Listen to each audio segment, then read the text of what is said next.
Welcome back, everyone. Today we are going deep on some ancient wisdom. Oh, yeah. Yeah, that's right. I love this stuff. Me too. And this one, you sent over some excerpts from Proverbs 26, and it's fascinating stuff. It's like really a time capsule of human nature. It is.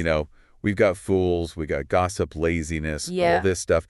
It's all in here. So are you ready to sort of unpack this with me? I am so ready. Let's go. Okay, well, let's start with fools and folly, because Proverbs 26, it kind of jumps right into that. Yeah. And there's some really vivid imagery there, like comparing a fool to an animal that needs like a whip or a bridle, even a rod. Right. And even says that Proverbs are useless in a fool's mouth. I find that last part is so interesting to me. Yeah. Because, it's not just about lacking intelligence. Right? It's also about an inability to apply wisdom. Yeah. And, kind of points to the power of free will. Mm-hmm. We can offer advice to people, but really understanding requires that willingness to change, to self-reflect. That's so true. And I think, it makes me wonder, like, Yeah. how do we even cultivate that kind of openness to change in ourselves and others? That's the question, isn't it? It is a big question. I think it's a lifelong journey. Yeah. And Proverbs 26, kind of reminds us that sometimes, there's more hope for someone who actually acknowledges their foolishness Right. than for someone who thinks they have it all figured out. Oh, that's good. Yeah. That overconfidence can be a real roadblock to growth. For sure. For sure. Well, speaking of roadblocks, I Yeah. mean, those verses about the lazy person, who can't even lift food to their mouth. Right. I mean, come on. That is So relatable. It's so relatable on like such a basic level. Yeah. But,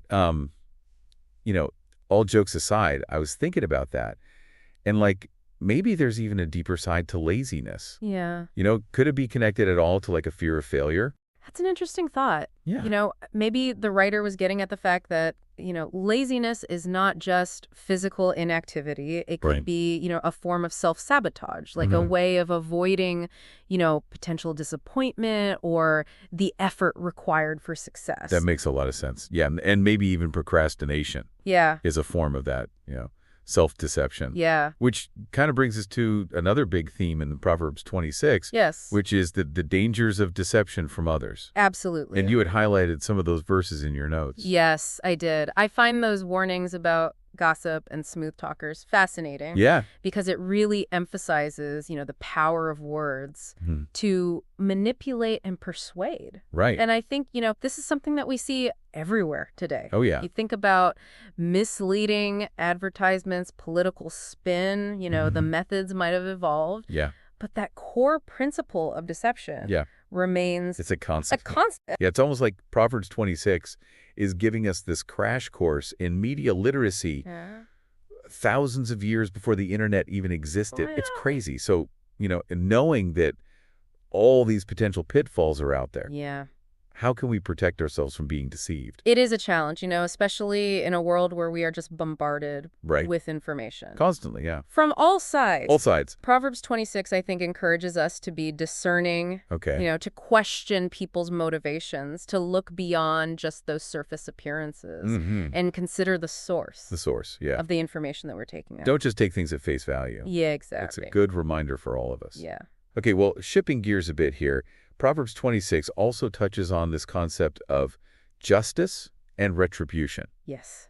And it really highlights the consequences of, harmful actions, Mm-hmm. whether it's setting traps for others or spreading lies Yeah. or engaging in destructive behavior. It all kind of comes back around. It does, and I think that speaks to the idea of karma Right. and accountability. Yeah. That interconnectedness of our actions. It's Mhm. not just about punishment. Right. It's about understanding that what we put out into the world has this ripple effect. Yeah. And, this idea, I think, transcends cultures and time periods. It really does. It makes you think about how these ancient ideas about justice Yeah.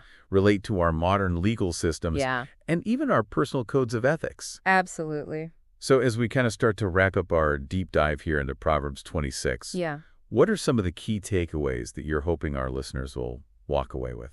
I think for me, it's a reminder that human behavior, Yeah. both the flaws and the potential, Mm-hmm. is timeless. Yeah. It encourages us to recognize our own capacity for folly, Right. to be discerning in a world full of deception, Yes. and to understand that our actions have lasting consequences. That's beautifully put. Even though it was written thousands of years ago, I know. Proverbs 26 offers these incredibly relevant insights into human nature. It does. And it makes you wonder what other ancient wisdom might be waiting to be rediscovered Yeah, and, applied to our modern lives. absolutely. That's definitely something to think about. So until next time, everyone keep exploring.